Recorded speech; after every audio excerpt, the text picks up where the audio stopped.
This is The Party with Serene and Pearl. Get it right, Poddy. We're rolling. No, Danny, how do we intro this thing? Well, maybe you could pretend to be Danny. I can't because I'll be called a prepubescent show host. You already called that. What's the difference? So, hey, we are excited to be here because Danny is not here. You're not but going to even give it a shot? No, I'm not. I will fail miserably.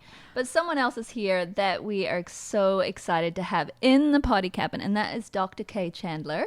Hello. Yes. Dr. K. She's sitting in Danny's spot, and boy, she looks so much more suited. All right. Well, I like to hear what I'm hearing already. So, Dr. K, actually, she's such a great friend of ours now, Serene, like our sister. I mean, we have kind of gone deep together in these last, has it been a year, Dr. It's been about a year. Yeah, right about a year. Yeah. Mm-hmm. So we have Close to. just had so many long days with Dr. K. And really, Dr. K is a hormone expert. You are an OBGYN. Decorated OBGYN. Yes, and hormone specialist. But more than that, you're a beautiful mother and grandmother and amazing person. Yeah. And friend to Serene and I. To put up with us. I mean, if it's so much fun. If people listening to the party think I'm a prepubescent show host, can you imagine her having to spend weekends with me? It's energizing. It's energizing, believe me. Yeah, so Dr. K, you know, Serene and I have just been, we are hormone freaks, you know, from our very first book 11 years ago now. Well, you were the original hormone freak out of the two of us, and I used to call her Dr. Horms. I mean, of course she wasn't a doctor, but that was my nickname for her because, she for a hobby.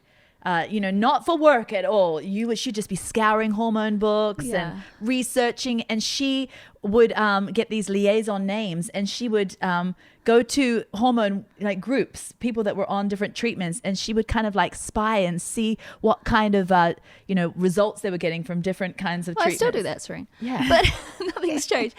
But so it's definitely been my passion. But then so we have actually I don't know if you found us or we found you, Dr. K. Well, I was familiar with you all. I've heard of you all. And then I think, though, when you started wanting to be interested in hormones, you did find me. Right. And, we found her. Amen. Yes, for sure.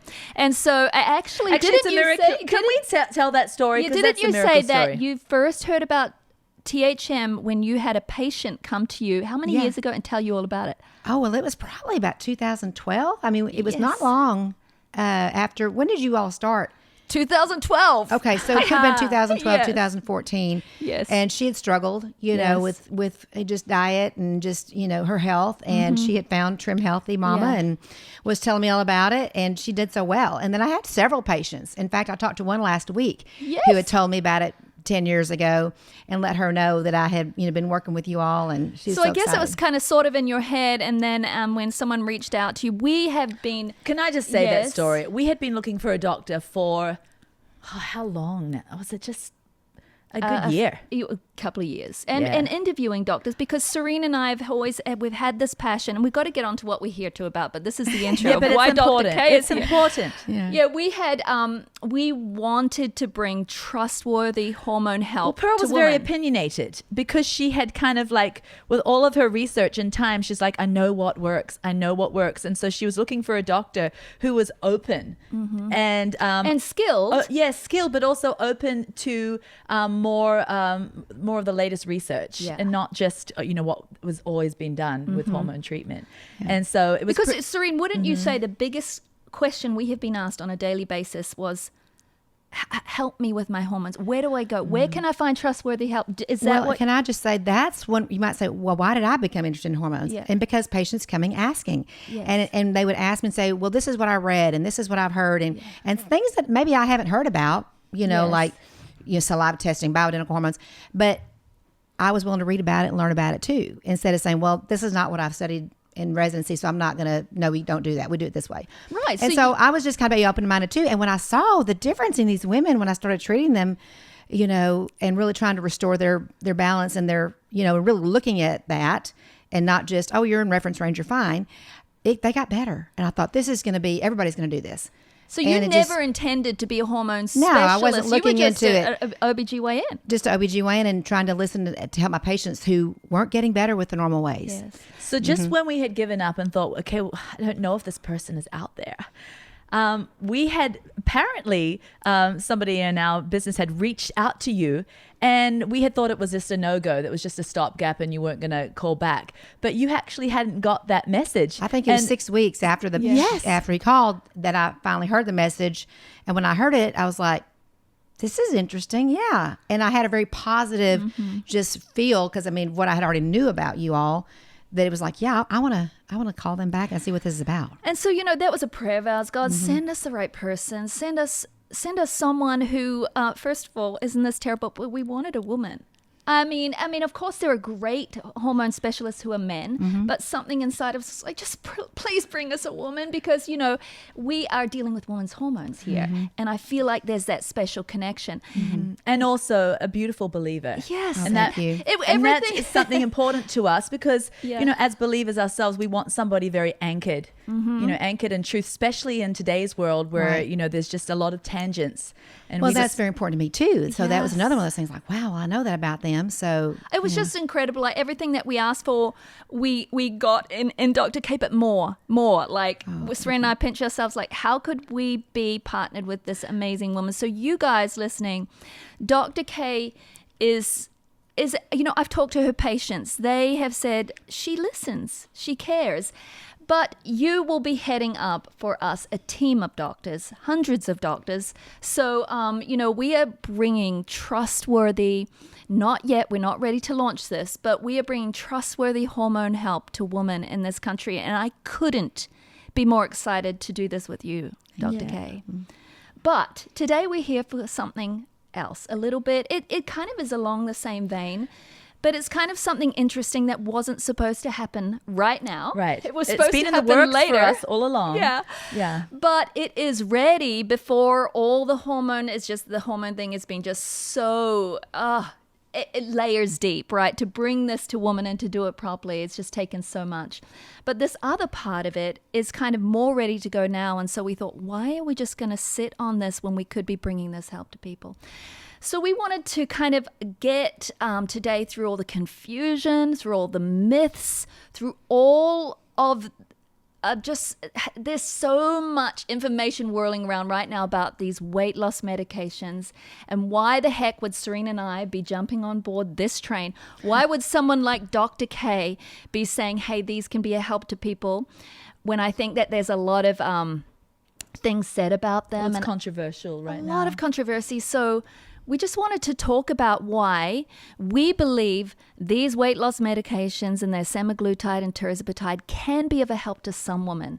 And we kind of wanted to sit with you, Dr. K, and talk about, the pros, the cons, the who they're for, because they're not for everybody, and why we think we would love them to be a part of our THM plan for those who actually can be helped, because there are some people. Yeah, those who have tried everything. I mean, they've been on plan, and they've kind of got all of their duckies in a row. They've got the exercise down. They've got all of the aspects of health, and they're trying harder than most people, and nothing is shifting, and it's almost unfair.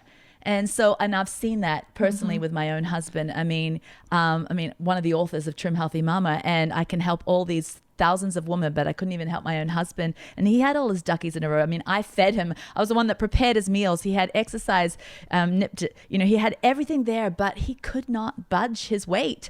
And then it was 2020, actually years ago, when I first heard about semaglutide, GLP-1, and it was a game changer for him. And that's when, Pearl and I were like, wow, we could bring this help to some of our women who are just exhausted and given up.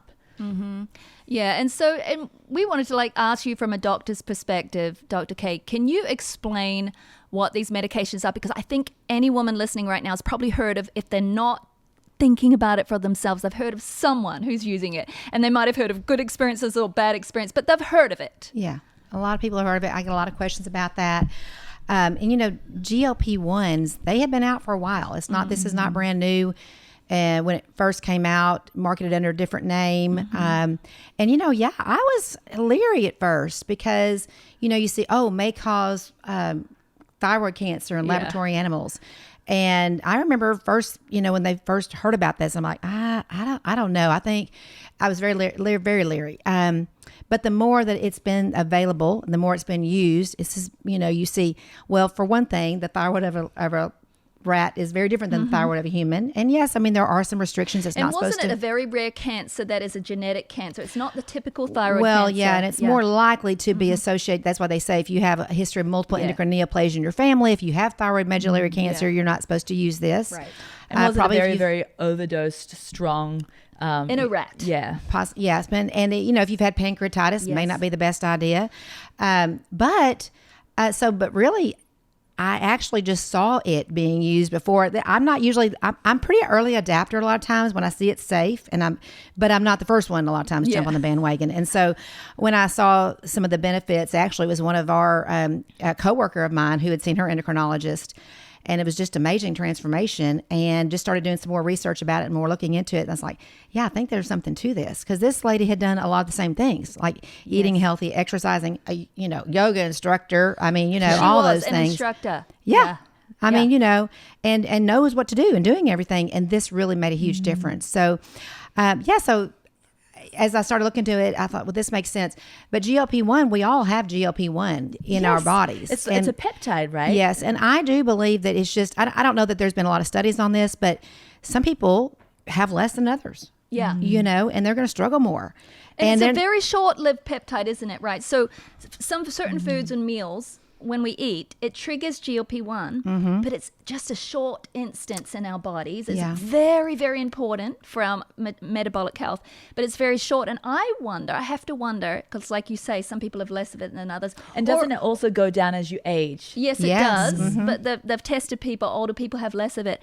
But I have to wonder, are some people just less sensitive to it? And that's possible too. That's interesting. I mean, our receptors can be, and really receptors in general have issues, hormone receptors, and that's why a lot of times thyroid receptors that we have to do differently than we used to.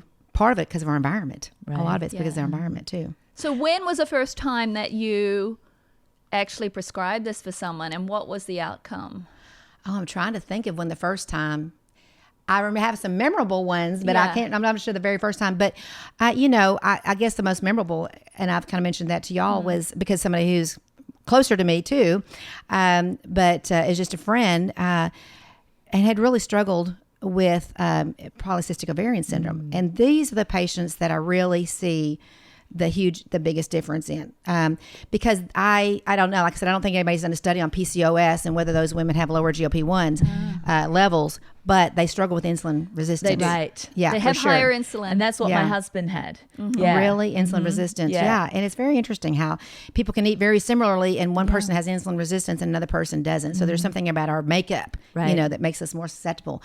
And I mean, we can't ignore diet and exercise and all those things, but you can be doing all those things and still have issues. I think that's where, we don't want to slap this medication on people who are just, eating McDonald's and just not even caring, because it's not about a quick fix. It's about giving hope to somebody who doesn't have any hope anymore. Well, I think that's banned. I think that's why these medications are being abused, and I think that's why they have a bad name. And because if someone is not educated on how they can be part of a healthy lifestyle, just to take them and then, appetite gets suppressed a little bit, and then just eat less of junk food, that's harmful. Right. And some people also are already in a healthy body weight, but they have a dysmorphic issue and they want to be thinner. Yeah. And so they take it and just to look like a Barbie doll, but that's so dangerous for their body. And so there's so many ways people can abuse this. I mean, Pearl and I, we would never take it. So we're not trying to say everybody should go out and take this cool new weight loss drug.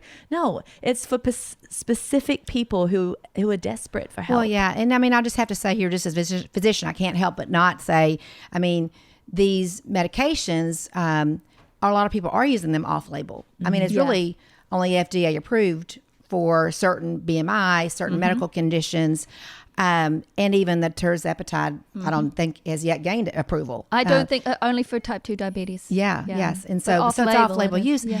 And like you said, but people are really getting it's being misused. And I have seen people, oh, well, I'm doing good, so let's go up. Let's go up. And then they get sicker and not do well. And like you said, I really have seen most of my patients that are on it, I really like, okay, you've got to have your protein. I really counsel, you've got to eat healthy, all these things. But some people, I think they're just getting a prescription and they're not being told. And they are losing weight, but they're losing a lot of muscle. Right. And they're just not going to be healthy smashing from their metabolism. Right. Yeah. So what happened, but I'm kind of interested, what happened in this woman that. you said she had PCOS, right? Yes. Oh, yes. Was it a good outcome? Oh, a wonderful outcome. Yeah.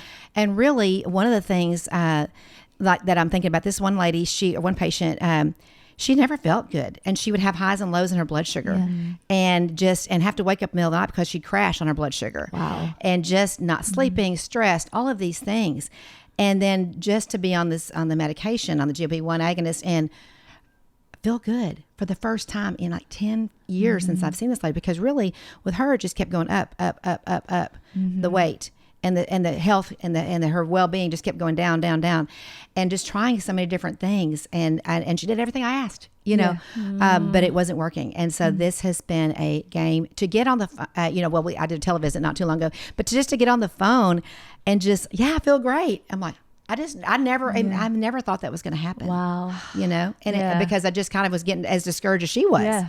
My husband had given up too.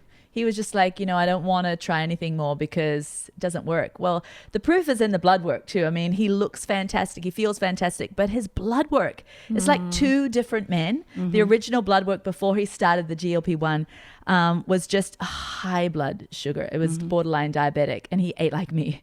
And not just quite as good as you. Well, he didn't eat ice cream. No, he didn't drink juice. Soda. He may have had organic blue corn chips. That was his vice, But in blood work, he looks like a 15-year-old, younger man. It's just unbelievable. Yeah, his inflammation Serene is shows down, me his which blood is work what's because so amazing. Because I love blood work. I'm such a geek. I love looking at blood work. Or it's like, let's look at the blood. Yeah, so his CRP1, the C-reactive protein, which is sign of inflammation, it was high. Let me think what it was. I think it was above 3 or something. You want it to be below 1. He felt awful. Yeah. And now it's below 1. It's That's not just his insulin that comes down. It's not just his blood sugar. It's the whole body inflammation. Yeah. Oh, yeah. I've seen women go from 6.8 on. I know we got bigger stories than this. Yeah. But down to 5.2 on their A1C. I'm an A1C. Sorry, not even saying that. But yeah. I mean, it's just and oftentimes not taking a very long time to do that. Yeah. And this is the only thing my husband changed. He just added GLP-1. I mean, that was it. That's all that he needed. Well, he also then after that got him. What's interesting about your husband, Serene, was he had given up. He wasn't like going out and eating burgers and sodas, but he'd lost hope. Yeah. He wanted to be a healthier kind of athletic guy. He kind of wanted to. Yeah. But he felt so awful. He didn't have energy to Since really then, spend Serena, time it wasn't instant, but now you didn't force him into. You used to nag him, "Hey, honey, just exercise. It will help you." But he felt so jolly awful. He wouldn't do it. Now he's in the gym. Oh yeah. Now he's taking more kind of like, instead of you he's heralding it to other people. He's like cheerleading other guys along. Like he's a different guy. Yes, personality wise. It wasn't instant. Yeah. But I love seeing Sam's change. I love, and that was the thing, Sam. But the way he did it was low and slow. And I think that was the key because he we kind of learned off him. Yeah, that's true. And at first, he was like, okay, so it was just these hormones were just, these peptides were just sort of coming out to help with people with insulin resistance and weight problems, really stubborn weight. And so, we found Sam just a way to get this in a practitioner. And at that time, no one really knew. Everyone was just going high. And so for the first few months he went high, and Serene, he felt so bad. Oh, he lost weight so quickly. And it wasn't good. And he lost muscle. But we quickly worked out, okay, this is freaky. So we lowered it down and slowed it down. Yeah. And amazing results. He kept all his muscle, then he built some more because he started getting energy, went to the gym, and he started just responding in such a healthy way without side effects. Well, one of the things, when you said he felt so bad, well, I think what we don't realize is, insulin is super important. We have to have the hormone. Our bodies need insulin. But when people are insulin resistant, they're keeping a high insulin level all the time. It's staying high. And when insulin is high, it's inflammatory. It inflames the whole body. People don't feel good. There's all kinds of biochemical things that happen that I could go into, but really it's just, we don't want the insulin level high all the time. It's supposed to go up after you eat, come back down. Right. He even had achy joints that he'd just be like, oh, my knees are hurting. That's commonly seen with insulin resistance. What's interesting about this peptide is, a lot of people in the past few years, it's all about, people have realized this epidemic of insulin resistance that that is prevalent in our society. And so a lot of things have been coming out like, okay, so what lowers insulin? Fasting, okay, it does lower it, but they found out something. It also lowers your muscle mass. It lowers your muscle mass. So what's interesting about GLP-1 as a peptide is, this is very interesting. It actually raises your insulin more effectively after a meal. Some people actually get higher insulin rises than they were previously. However, it clears. Yes. And that's what we were designed to have, thing. Right? The rise and the clear, the rise and the clear. And I think so many people with insulin resistance, it doesn't clear.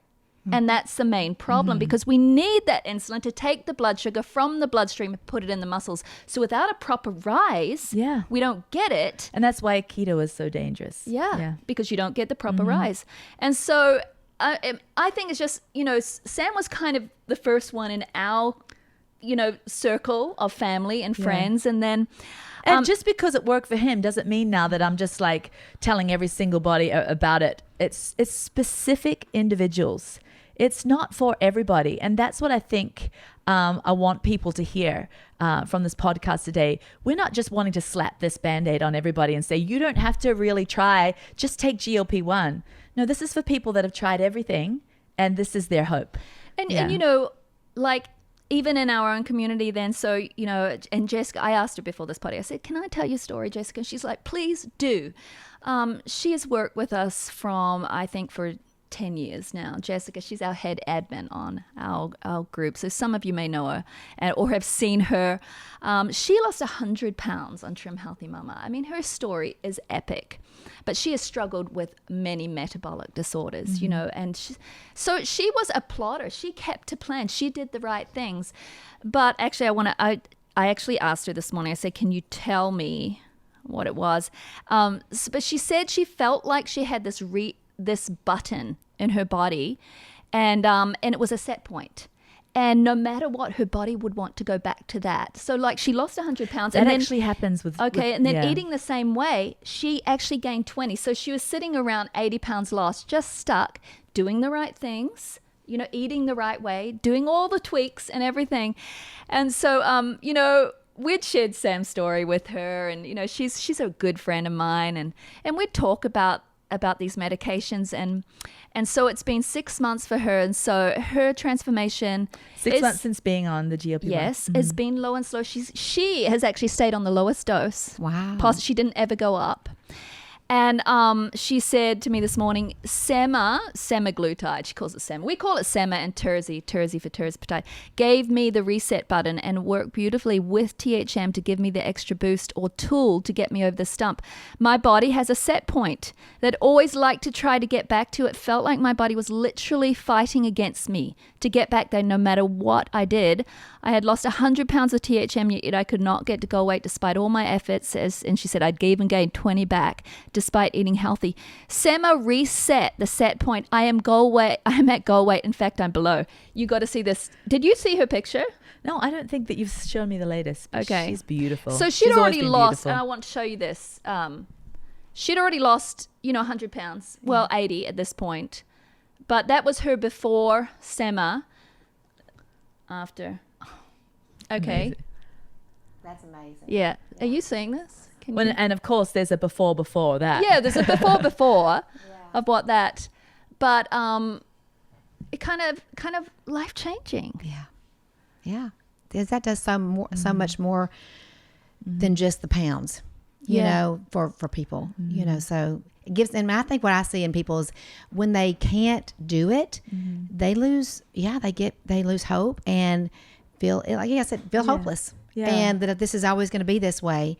And you just don't feel good, Have you had go ahead. Have you had any people, Dr. K, that you've prescribed this to that had, because I don't think Jessica was this way, but someone else in my circle of friends was this way.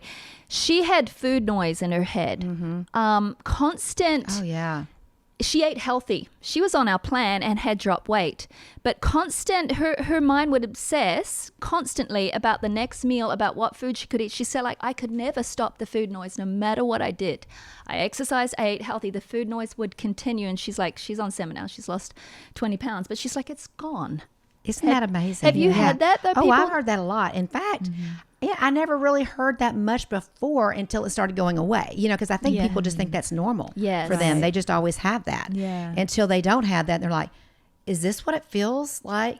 And I think she did the smart thing because she stayed on that low and slow dose because she got the food noise, the snacking monster. She kind of like slayed the snacking monster, but she didn't take such a high dose that she was offended at food, where she would waste away and lose her muscle mass because then she would be like body composition wise actually heavier because her muscle will be less, her weight, even though it's lighter, would actually be higher than the muscle. And so that would be metabolically, you know, worse. Detrimental. Right. But I'm thinking about that food noise because I think to myself, I think I have food noise, but I don't know what's healthy food noise and what's unhealthy. I think a bit of food noise is probably healthy, right? I love to eat. I'm a volume eater. Yeah. You don't have as much food noise as me. I have food noise all the time. But it's all about, because I love to creatively plan and think about the next meal because I love the art of food as well as the flavor of food. And so I think that is just part of a creative. But when I've had a meal, I'm always excited. Like I always think to myself, Pearl, is it weird that you're so excited about your next meal? Because I am. But then once I've eaten, I don't need to go eat more. Like I'm good. Like I don't need to. I think food noise when it's problematic is you're finished with the meal, you're done, and yet you feel compelled. Well, to and eat some more. of the people said I never knew what it like to feel full. They never felt full, which is bizarre to me because I mean I'm sure you all feel I get really full. Yeah. But people don't feel full, and I think it's the food noise when it's a temptation. Yeah. When the food noise is coming as tempting to go and eat more past the point. Well, and some people say. I used to have this food noise all the time. I was just thinking about it all the time. Now, because I don't have that, I can choose the healthier foods. It's easy for me to say, what can I eat that's going to nourish my body? Because it's not just the craving part. And a lot of people, it's not just food. For some of my patients, a lot of my patients, it's not just food noise. It's food noise for carbs. They're just craving carbs a lot of times. And the unhealthy ones. Well, unhealthy carbs, And we've brushed on it slightly, but I want to go back and just reiterate it. We've said, GLP-1 agonists, the semaglutide, and then the latest one, the tirzepatide. Yeah, and they have brand names, but yeah. But they are a natural peptide. They're like a bioidentical natural peptide. And so the body knows what to do with them. They're not some fandangled weird chemical that we're putting in the body. And I think it's important for people to realize, like for my husband, we were actually just replacing something that his body was not making enough of, or maybe was just not sensitive enough to. And so it was not like we're putting some weird thing that is the body doesn't know what to do with. It's strange, it's alien. No, this is something the body actually wants. We're giving the body what it wants. And so I think it's important for people to understand that. And so as a food purist, even just I'm the one that gives my husband his injections. I'm his nurse. And so actually injecting the stuff into my husband, I don't feel an ounce of like I'm, betraying my kind of like purest self. No, I think I'm giving him what his body is craving, what his body is asking for. And it's changed everything for him. And so for brains like me that are really crunchy, I just wanted to reiterate that this is not a fandangled chemical. Yeah, even though it is a medication. Yeah. And that's the thing, like with hormones, Dr. K, we deal a lot, Serena and I talk about how so many of us, even the both of us at some point wanted to stay natural with our hormones. And then we realized, okay, staying natural is not always the best thing because natural often means decline. Absolutely. Well, it does. Absolutely. And you illustrate that so well in your book that and I've used that with patients like, well, your eyesight's going to decrease. Yeah. Does that mean you don't wear glasses? You're going to lose your hearing. If you can't hear, you're not going to get a hearing aid. I mean, things decline. Does that resonate when you talk it to does. your patients? And I had never really thought about that way until I read what you wrote. And another, I was just came back from Scotland, took a beautiful trip to Scotland, and I was flying back in this plane, and I was thinking, it's so, the first thought when you're taking off is it's so not natural to have 250 people up in the air in this big honking metal contraption. But I mean, aren't we glad that we can fly? And actually they say it's the safest way of travel. And so I'm thinking to myself, some things it's great to embrace, even though we were not born in an airplane.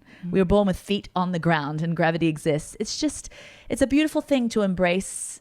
And progress. I think, despite these medications are here to stay, I believe there are controversies about them, because some people, like you say, Dr. K, they're not being taught. They want to lose 50 pounds to go in 2 months to go to the beach, and they're like, oh, let me get me one.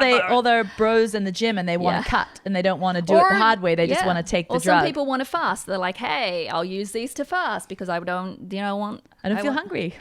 So there's many ways that, yes, I think that the controversy is kind of warranted. But I think that they're here to stay because they're helping so many people. And there's ones down the line, down the pathway. Have you heard of retatrutide? I did hear about it. Yeah, I mean, that's coming down, and that is even more powerful. I do worry about it. I love the fact, though, that it's keeping people's muscle mass. But it is so powerful. It's like gastric bypass surgery. But it's not that tirzepatide is taking away muscle mass on itself. It's the fact that people are using such high doses and they don't want to eat, and then when they do eat, they don't eat protein. Yeah, right. They just grab another couple of chips. Right. And so I think that's important for people to know. It's not like this medication is out to defeat your muscle mass. It's not. No, I know, but some people are losing muscle. And, there's that big thing about the drooping face that people get. Well, people that fast and lose weight get that too. If you lose weight very quickly, these things happen, even if it wasn't on these weight loss medications.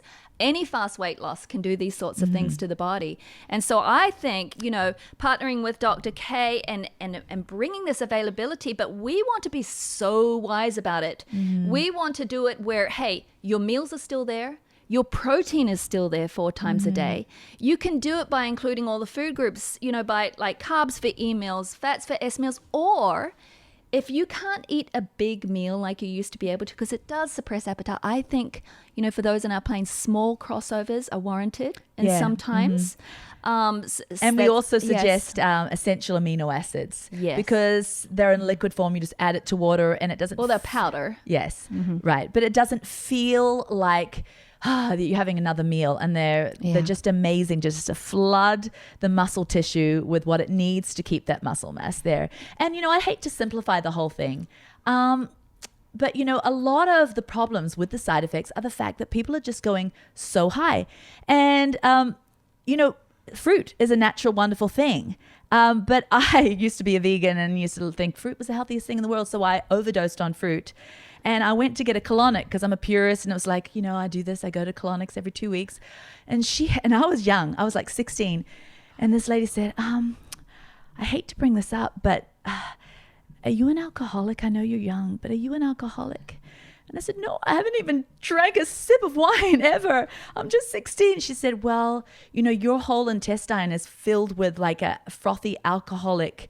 Wow. I was overdosing on fruit, simple, healthy fruit. And it was fermenting and turning into alcohol in my digestive system. So, I mean, it's so simplifying the issue, but it's not necessarily the GLP-1 itself, but the fact that people are overdosing it is why they're getting the side effects. Like I got side effects from fruit.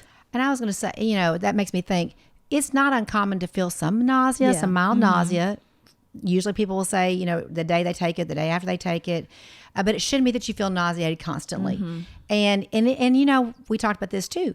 Just because you don't lose weight for 2 or 3 weeks, that doesn't mean it's not doing something in your body. Exactly. So it's not like, And do you see the blood work change? Because I think yes, I can see the blood work change sometimes before you see a lot of difference on the scale. You'll see some difference on the scale, but sometimes you see it's more pronounced in the blood work. Yes, exactly.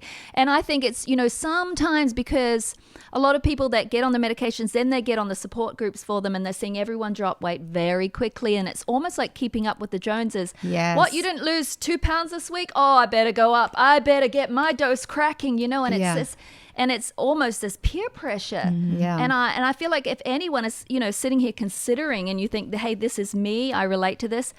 If you're going to do this, be very wise, and you're going to have to kind of like put blinders on about what everyone else is doing with it, because a lot of people are hurting themselves doing it wrong. And that's where the trouble is. Yeah. The trouble is following the crowd and doing it the way that doesn't work. But there is a way that's safe, and there's a way that's super effective. We can't just say, hey, there's a way that's safe. You never know. Every medication is not suited for every person, absolutely. and you never know what's going to happen. Right. But what I'm trying to say is there is a way to minimize the side effects that are out there. Yes. Yeah. But Dr. K, I want to talk to you about this because you know that we had planned to not launch this part of our, medical program until the end, until we were able to take care of people's hormones.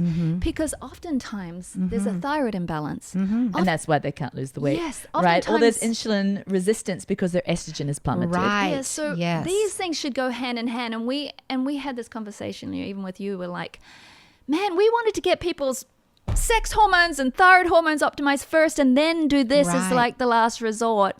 But here we are offering it, but we all decided, but we can help people. We still want them to address it shouldn't be just, okay, I'm only doing this and I'm not going to address my hormones, right? Right, because it's not, getting your insulin levels down and getting some weight off and getting healthy, that's going to help a lot of things. Yeah.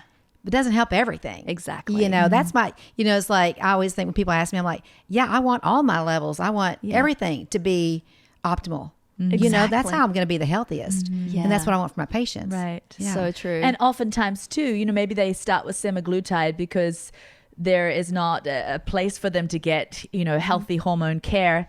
It's very hard these days to find healthy hormone care. Right. So many times there's a long waiting list for the good doctors too. So maybe the people that are stuck, they start with semaglutide, and then when they can get their hormones addressed, maybe they don't even need the sema anymore. Yeah. Oh, so that's what we needed to talk about. So, Becky, and I think we're going to have her on this party. Oh, Becky. Who works for us. If she's in our accountant team. She's a Southern Belle, has the most gorgeous accent in the world. She's incredible. But she was doing our plan, kind of because she worked for us. She loved all the products and was kind of doing it, never really sticking to it, but a believer. I think she did lose weight, and but she decided. She saw my husband come into the office, and she's like, was very "What inspired by you Sam. doing?" Sam's inspired a lot of people. She was very inspired, so she stayed on a low dose of this medication. We just heard from Becky. I mean, low. But you know what she did? Low. She really was able to, for the first time, actually without the food noise, focus in on, like you said, she was able to choose healthy foods. Oh, her foods were amazing. Every time we went into the office, we were like, show us your lunch, Becky. Yeah. And it was always protein anchored. Lots of e-meals heralded protein. Yeah, she really did. But she was into the good carbs. Oh, yeah. Then she'd have good fats. I mean, she suddenly could do the plan. Where before she couldn't. And finally getting the blood sugar low, she had the energy to exercise. She strength trained. Guess what? She, how people say, well, if you're on these medications, you'll probably have to be for life. She's off. Completely off. Wow. She stayed on for 6 months. Her weight has not gone up. All her blood work is impeccable. She looks 20 years younger. She is able to eat. She's keeping up her exercise. And she said, well, her doctor doesn't think she'll have to go on because why? She actually gained muscle mass. So she changed her whole metabolism.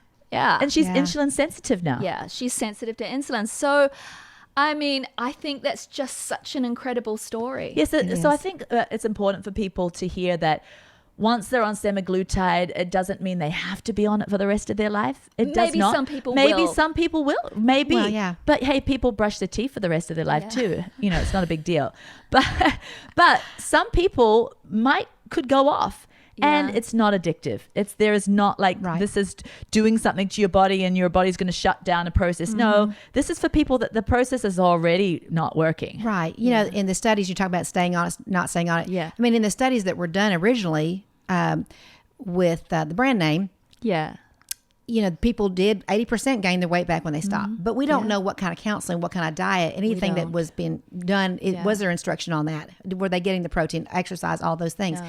They were losing weight very fast. Right. Which means their metabolism was worse afterwards than it was to begin with. But I have seen it in my practice and in my colleague, you know, in the people that I'm around and people who've used this and coworkers and things, that they are able to get off of it and keep it so you've off. seen that too? I've seen it, yes. And what I've seen it, and I was just talking to this with one of my colleagues too, who's very interested in this, and he was like, you know, nobody really knows. There's not really, and I mean, as far as how are people going to taper off of this? There's not a lot of studies because it hasn't been used that long. I mean, there are studies, but as far as getting off of it and keeping the weight off, how does that work best? But we definitely see where they just seem to wean off. Like, you know, there's not necessarily a protocol, but like, okay, well, I used to take it every week. Now I'm taking it every 10 days. Now I'm taking it every 2 weeks and seeing how their body responds. But I've been able to see too, people getting off 6 months later, they haven't gained weight. Yeah. You know, that's incredible. And Sam is still on a low dose. Yeah. Even though he, you know, got to the weight he wanted to get, but why is he still on the low dose? Because does he get food noise or what is it? Or he just feels so much better because he keeps his inflammation down. He just finds it so easy to keep it in his life. Like, it's not a bother to him. He doesn't see it as dangerous. He has not responded with any bad side effects since we lowered the dose. And so I just think he's still very on a honeymoon period with it. Yeah. It's been close to 2 years. Yeah, he doesn't really feel like going off of it. And also he had such like genetic high blood sugar, where his whole family has kind of dealt with high sugar issues, even when they don't eat that bad. And so he feels like this is just his preventative. Yeah, preventative for high blood sugar. Yeah. He might address some lowering off later on, but he's just so happy. Yeah. So I know that, Dr. K, we're going to bring you back because we're going to really talk about hormones, sex hormones. We're going to talk about estrogen, progesterone, testosterone, all of these things. And now it's my favorite subject too. Pearl has converted me. Now I am like a hormone. You're a hormone freak. Well, yeah. And just as we were talking to in little teasers, I want to just say is, you know, people have a lot of negative feelings about hormones. They do. But a lot of that comes from evidence from not bioidentical. So we're talking about putting things back in the body that the body is lacking. Yes. But it's very different when they're synthetic. And people, and they oftentimes get put in one bucket, and that's, and there are some negative things, and that's scary. Yeah. So I'm excited about So right. So it correlates really what we've been talking about today. And so we're going to probably bring you back for several parties because we're going to be going in depth about women's hormones. And I've talked to so many doctors, read so many books. You have well, first of all, your experience working with thousands of women. You know, I love picking your brain. And then you'll always have, let me tell you about this, Pearl. And then you'll have a story about a woman and what you've seen. So I love that you are continually, not only do you have the experience of 20 years of working with women, you are continually educating yourself and you didn't stop at one place. And so I just love that. That's rare. I know. A lot of practitioners, I feel like they get their foundational understanding about it and then they put it in concrete. Yeah. Encapsulate it, we and always then have they to do be not move willing on. to question what we already think, because maybe something new has been determined, or maybe there's something we haven't heard of before. Yes. You know? But I love that. And so we're going to bring you back. We're going to talk hormones and hormones and hormones because that's our favorite subject and yours. But I just want to say you don't do anything you tell others to do that you don't do yourself. Absolutely. So you've been on bioidentical hormones for how many years? Oh gosh, at least 12. Yes. Longer than that. Yeah. And you have an incredibly busy schedule.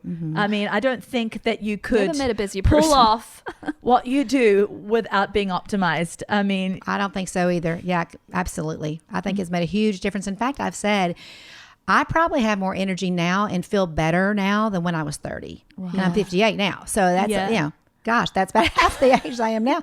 But then again, I know I had little kids and I was going everywhere to practice and all these things. But I remember getting home at the end of the day and having to take a nap. Yes. You know, that was me and so yeah, and a lot of things have changed with my diet and exercise and all that things too. But no, I think the hormone. Yeah, I always tell my patients that I'm not asking you to do anything that I don't do. Right. It's not even that I wouldn't do. It's that I don't. I do these things. And another note, because I always tend to go here. It's just my brain. I remember you telling me, and I hope you don't mind me sharing this. You said that even in your marriage, it's come alive. Oh, yeah. Since being on the hormones. Much different. You know, now at 58, Much it's like different. a honeymoon again. And so I love to keep bringing it around. Oh, yeah. You know? Oh yes, That's great. Serene's got sex on the brain, but that's all right. That's good actually. Hey, so thank you so much, Dr. Thank K. you. Enjoyed it. And Thanks you so much. guys, so ours, I don't know when and what. I'm not the person that rolls out these things. We are the content, and we just discuss these things. But somehow this will be all related to our website, and there will be an availability under doctor care, under physician care. So that's what's going to happen. And I just botched out the rolling out of that, but who knows? It'll be available somehow.